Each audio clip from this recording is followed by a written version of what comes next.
Hello everyone, you are again welcome to Wireless Era, the session of installation, maintenance and repair of electrical equipment। तो देखिए अभी तक IMRE means इसको short form में IMRE बोलते हैं, जो कि इसमें हमने syllabus video as well as tools accessories instrument requirement for installation maintenance and repair पे मतलब हमने बहुत अच्छे से वीडियो अपलोड किया है। तो अगर आपने नहीं देखा तो उसे पहले देख लीजिए।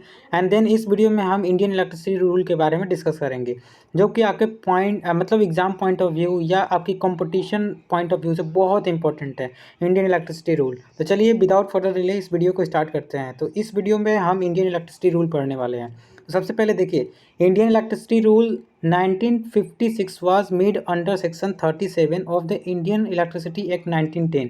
जो इंडियन इलेक्ट्रिसिटी एक्ट 1910 था वो मतलब सेक्शन 37 के तहत 1956 में पारित किया गया था। मतलब ये जो लाइन है, जो मतलब ये जो लाइन है बहुत ही इंपॉर्टेंट है। अगर ये पॉइंट आप अपने एग्ज़ाम में अपने कॉपी में लिखते हैं तो मतलब एक इफ़ेक्टिव वे में लिखने का तरीका आपको मतलब रिप्रेजेंट करेगा। तो प्लीज़ ये ध्यान रखिए। और आपके हमने पहले ही बोला, एग्जामिनेशन पॉइंट ऑफ व्यू हो या कंपटीशन पॉइंट ऑफ व्यू हो, बहुत इंपॉर्टेंट ये लाइन है।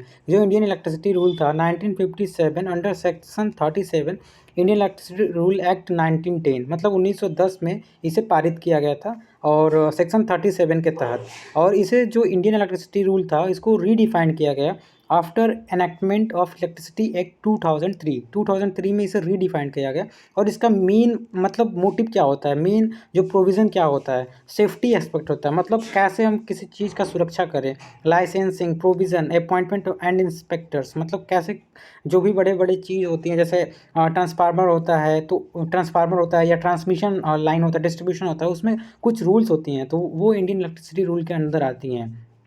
देखिए नीचे हम there are some Indian electricity rule are given below. तो कुछ हम इंडियन इलेक्ट्रिसिटी रूल आपको बताने वाले हैं, जैसे rule number 29, rule number 30, rule number 31। तो हम आपको केवल मतलब चुनिंदा ही इंडियन इलेक्ट्रिसिटी रूल बताने वाले, और उसमें भी केवल आपको हेडिंग हम बताने वाले हैं। तो देखिए अगर हम बात करें इंडियन इलेक्ट्रिसिटी रूल मतलब रूल नंबर 29 का, तो रूल नंबर 29 क्या कहता है, construction installation protection operation and maintenance of electrical supply lines and operators.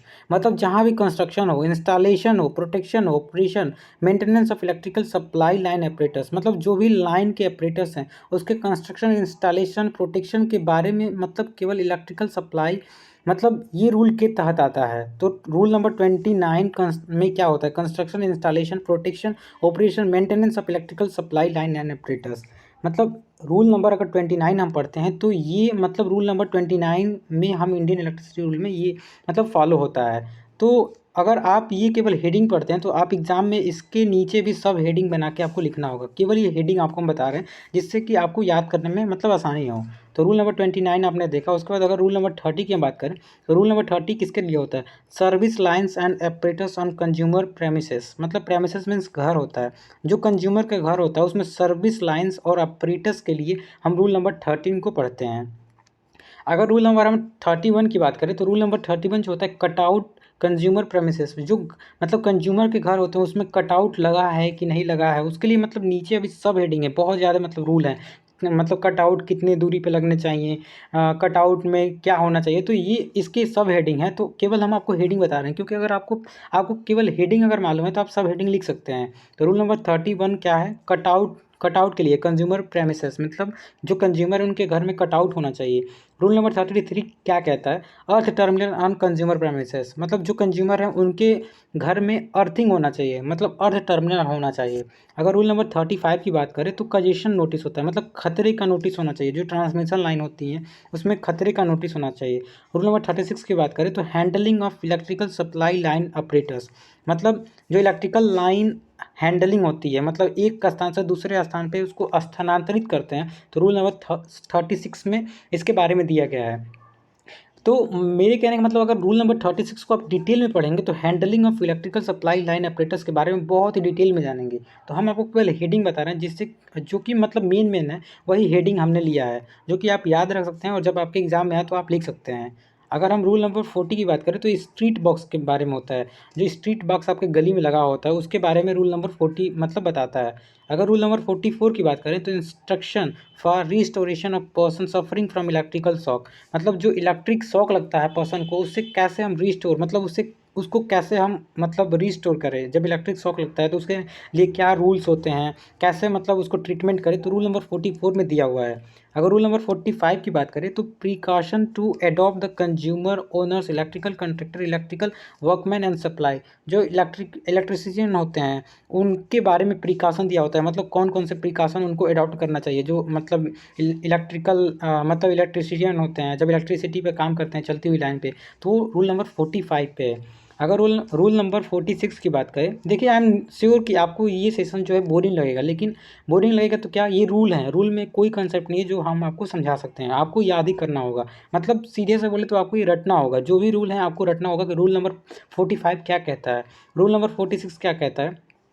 Rule number 46 कहता है periodically inspection and testing of consumer installation, जो कंज्यूमर्स हैं उनके जो इंस्टॉलेशन हमने किया है, उनके घर में जो भी हमने कनेक्शन दिया है उसको पीरियडिकली मतलब बार बार मतलब जाके जो हमारे जेई हैं या इलेक्ट्रिशियन हैं उनको जाके इंस्पेक्शन करना चाहिए, टेस्टिंग करना चाहिए। रूल नंबर 46 ये कहता है। रूल नंबर 49 क्या कहता है, लीकेज ऑन कंज्यूमर प्रोमिसेस, मतलब कंज्यूमर के जो घर हैं उनमें लीकेज हो रहा है कि नहीं उसके बारे में जाके मतलब चेक करना, या जो भी रूल है वो रूल नंबर 49 में आता है। रूल नंबर 50 की बात करें तो सप्लाई टू कंज्यूमर्स, मतलब अगर सप्लाई लेना चाहता है कंज्यूमर तो मतलब कितने वाट का लेना चाहता है, 3 फेज लेना चाहता है, सिंगल फेज लेना चाहता है, तो हम रूल नंबर 50 में पढ़ते हैं।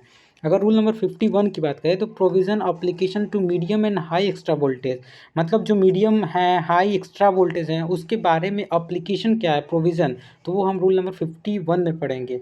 अगर रूल नंबर 55 की बात करें तो declared frequency supply to consumer, मतलब कितनी फ्रीक्वेंसी कंज्यूमर को जाना चाहिए, आप जानते हैं 50 हर्ट्ज, जो 50 हर्ट्ज से अधिक नहीं जाना चाहिए, कम नहीं जाना चाहिए, तो वो रूल नंबर 55 में है। उसके बाद अगर हम रूल नंबर 56 की बात करें तो सीलिंग ऑफ मीटर, मतलब जो भी कंज्यूमर होते हैं कभी कभी सील तोड़ देते हैं मीटर का, तो वो रूल नंबर 56 में दिया हुआ है कि अगर सील तोड़ते हैं तो कितना जुर्माना भरना पड़ेगा, हर एक चीज़ मतलब सिर्फ सब हेडिंग बना होता है बहुत बड़ा, मतलब ये केवल हम हेडिंग पढ़ रहे हैं। अगर रूल नंबर 56 पढ़ेंगे तो रूल नंबर 56 का एक पेज होगा, रूल नंबर 60 पढ़ेंगे तो उसका एक पेज होगा, तो आप समझ सकते हैं कि हम आपको केवल हेडिंग बता रहे हैं जिससे जिससे आप बहुत आसानी से याद कर सकते हैं, और अगर हेडिंग आपको याद है तो आप सब हेडिंग बना सकते हैं।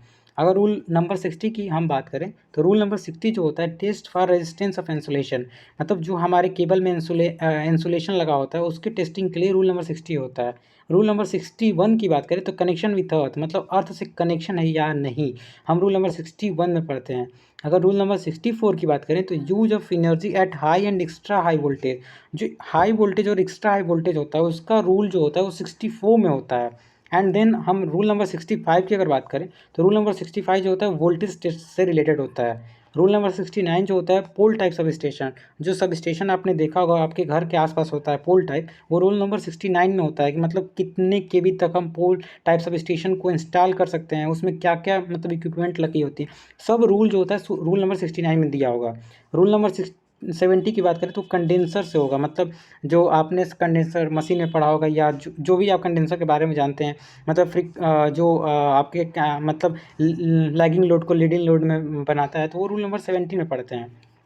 अगर रूल नंबर 73 की बात करें तो रूल नंबर 73 जो होता है supply to X ray and high frequency installation, मतलब जहाँ भी हाई फ्रीक्वेंसी इंस्टॉलेशन करना होगा तो वो रूल नंबर 73 में दिया होगा कैसा हम इंस्टॉलेशन करें, हाई फ्रीक्वेंसी या एक्सरे की हमें इंस्टॉलेशन करना हो। उसके बाद अगर ओवरहेड लाइन, अब आ गया ओवरहेड लाइन, मतलब जो हम ऊपर ट्रांसमिशन, एक ओवरहेड लाइन होता है एक अंडरग्राउंड, तो ओवरहेड लाइन के लिए कौन कौन से रूल हैं, तो अगर हम रूल नंबर 74 की बात करें तो मटेरियल स्ट्रेंथ, मतलब कितना कौन सा मटेरियल हम यूज कर रहे हैं उसका स्ट्रेंथ क्या होना चाहिए, वो रूल नंबर 74 में हम पढ़ते हैं।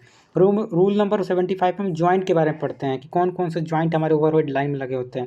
रूल नंबर 76 में हम maximum stress on factor safety factor, मतलब जो भी maximum straight factor of safety, मतलब सेफ्टी फैक्टर क्या होने चाहिए, वो रूल नंबर 76 में हम पढ़ते हैं।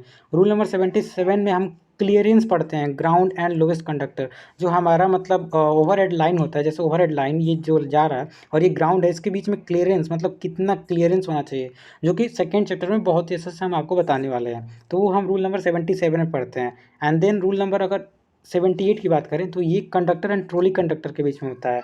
रूल नंबर 88 गॉर्डिंग के बीच में होता है। मतलब गॉर्डिंग क्या होता है, जैसे वायर लगा हुआ है, अगर कहीं मतलब मार्केट है, मार्केट के आप देखते हैं कि जो गॉर्ड वायर होता है, मतलब वायर जो होता है वायर को टूटने से बचाने के लिए हम बीच में ऐसे मतलब लगा देते हैं एक वायर, वो गॉर्डिंग के लिए होता है। रूल नंबर 88 में हम पढ़ते हैं। अगर रूल नंबर 89 की हम बात करें तो रूल नंबर 89 जो होता है service line and over head line के लिए होता है। रूल नंबर 19 जो होता है अर्थिंग के लिए होता है। रूल नंबर 91 जो होता है सेफ्टी एंड प्रोटेक्शन डिवाइस के लिए होता है। एंड लास्टली अगर रूल नंबर 92 की हम बात करें तो प्रोटेक्शन अगेन लाइटनिंग, मतलब जो बिजली मतलब कड़कती है, जो थंडर बम होता है, उसके लिए रूल नंबर 92 होता है। तो आई होप मतलब ये रूल नंबर इतने हैं, सबको आपको याद रखने होंगे। और केवल आपको हमने हेडिंग बताया, तो जो भी रूल नंबर जो भी हमने बताया ये केवल मतलब अभी हम आपको सिलेक्टेड रूल नंबर बताया, मतलब चुनिंदा रूल नंबर बनाया जो कि बहुत ही इंपॉर्टेंट है। इसको हम मतलब इसको हम छोड़ नहीं सकते हैं, इतने इंपॉर्टेंट हैं। तो आई होप इस छोटे से वीडियो में इंडियन इलेक्ट्रिसिटी रूल आपको समझ में आया कि इंडियन इलेक्ट्रिसिटी रूल हम क्यों पढ़ते हैं। आपको फिर हम बताते हैं, क्योंकि सेफ्टी पर्पज़ के लिए हम पढ़ते हैं।